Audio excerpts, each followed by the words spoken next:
mga kalapatid, mga kapatid, mga kaburo ko to. So ngayon is naumpisa na natin tong karugtong. Yan. So nilagyan na ni ama na ito.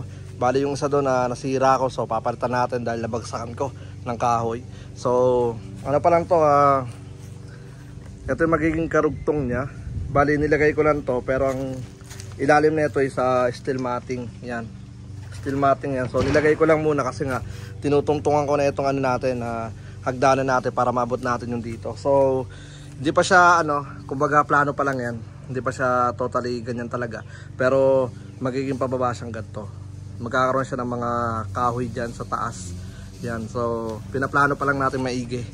Tapos pagdating dito, ipapantay ko doon, bababa. So parang mag-step din tayo rito. Tapos rekta siya pa ganito. Pagka rekta niyan dyan, pag ganito, so magkakaroon ulit dito ng dapuan yan. So ang plano natin is hanggang dito siya. Yan, hanggang dito. Pag ganito siya, pag ano pero syempre unahin ko lang muna yan. Tapos masarado man lang natin muna itong section na to para makapasok yung mga bagong dating. Yan, so ito yung mga ibon. Yan, relax lang sila. Yan, relax lang muna. Yan. So relax lang yung mga ano natin bali to second group to third group tong mga nandito. Ayan, yun sila. Yung gaganda oh. Alright, so second to third group yung mga nandito. Labas pasok sila all day, all night. Hindi kasama yung gabi pala, all day lang sila. Yan. So pinaplano ko is kapag ka natapos na natin yon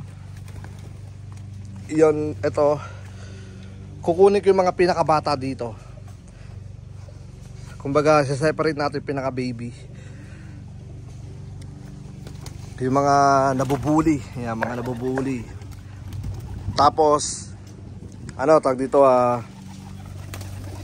lagay natin, tapos mag-start na tayo magpakawala rito.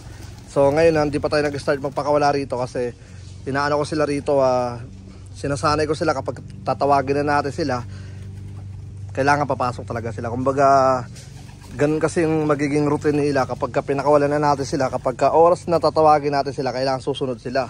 So okay naman na, pero may mga pasaway pang bahagya. Alright, pero siguro yung mga pasaway na yun yung mga third group na hindi pa masyadong sanay. So yun nga mga kaburo ko to, medyo paguran lang talaga, pero okay yan. Dire-diretso lang hanggang sa matapos natin tong kadugtong natin. Bali magkakaroon tayo ng first room, second room, third room, fourth room, hanggang fifth room dito. Yan, hanggang dito yan. Tapos pagdating dito banda, yun na yung natin, yung magiging parang basketing area. Kumbaga magkakaroon sila ng butas na rektang pasok dito. Yan. So ito is planuhin pa lang natin yan. Magkakaroon ng yan, tag dito siguro 1, 2, 3 hanggang 4 section din to. Bali yung tubigan nila, kasama yung tubigan. Yan. So set up natin yan. Tapos yung gulong natin, papalitan natin to. Yan. Pinaplano kong palitan to ng mas mataba. Mas mataba kasi medyo delikado to kapag kalalayo na. Ito kasi sa mga ganitong gulong is mga pang lang to tag dito mga pang commercial, kumbaga malapitan lang. Yan, so benta na lang natin tong gulong na to. Yan, o kaya gagamitin ko pa rin tong gulong na to sa ibang bagay, pero wala, malabo na rin. Kumbaga basta papalitan natin to. Yan, ayun yung pinaka natin, plano natin, mapalitan natin to na mas mataba, siguro mga ganyan. Yung pang talaga, pang long drive. Kasi siyempre pagdating ng training, di na ganun kadali yung niyan. Tag dito halos araw-araw gagamitin yan. Training. Tapos akit tayo rito. Yan. So training, basta marami magbabago rito mga kaburo ko to. Tutok lang tayo syempre. Tulad kanina, sobrang init, grabe, di tayo masyado nakagawa. Yan. So ayan ang magiging natin. So excited na ako matanggal to. Tapos low fly na. So meron lang tayong mga 6 weeks to go. And then tutok na tayo sa mga ibon. Dumating na rin pala yung pang-vaccine natin sa Tombuluts. Kaya nabuelo lang ako. Tinatapos ko lang to. Ayan. Tinatapos ko lang, siyempre kailangan ko silang mabakunahan dahil wala namang mga bulutong, pero meron tayo kasi may bulutong doon na 3. Galing kay dito kay Lakabaw.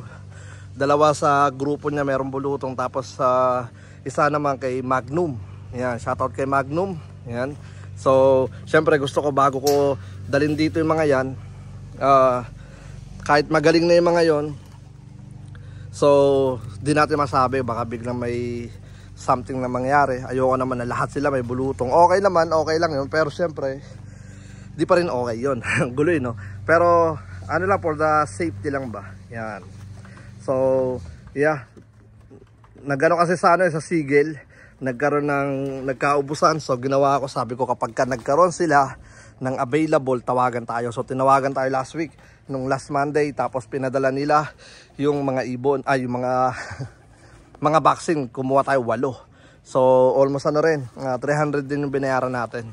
Yan. So tirahin natin to, tapusin ko lang muna to bago dito, para all goods na, wala tayong masyadong wala na tayo masyadong isipin. So tapusin natin to, siguro by tomorrow meron na itong magiging muka. Kumbaga malalagyan na natin siya ng ng bubong. Malagyan na rin natin ng yung yung sinasapin natin sa bubong. Yan. So busy, pero lang, at least dahan-dahan, 'di ba? Matira natin siya. Medyo nakakapagod lang araw-araw, pero ganun talaga pinasok natin yung na to one low price na to. So kailangan na healthy mga ibon, maganda yung naliliparan nila. Kumbaga kahit okay na sila doon, pero kailangan natin dagdagan talaga para mas lalo silang nakakalipad-lipad. Alright, so nagpaplano rin ako ng dito banda. Pagdating dito, yan. Pagdating dito sa area na to, nandito yung paliguan nila, yung aviary nila. Kailangan malagyan natin sila ng aviary nila na paliliguan nila, kasi ayoko naman silang paliguan dito, kasi delikado kapag magpapaligo tayo tapos hayaan lang natin silang nasa labas dahil baka atakihin sila ng kalaban. So medyo delikado yun, 'di ba? So yun na nga mga kabro ko to, bali yan lang muna siguro yung update natin, at maraming salamat sa lahat ng mga patuloy na sumusuporta. 6 weeks to go, and then focus na tayo sa ibon, and then good luck mga kaburo ko to. So tara, let's go.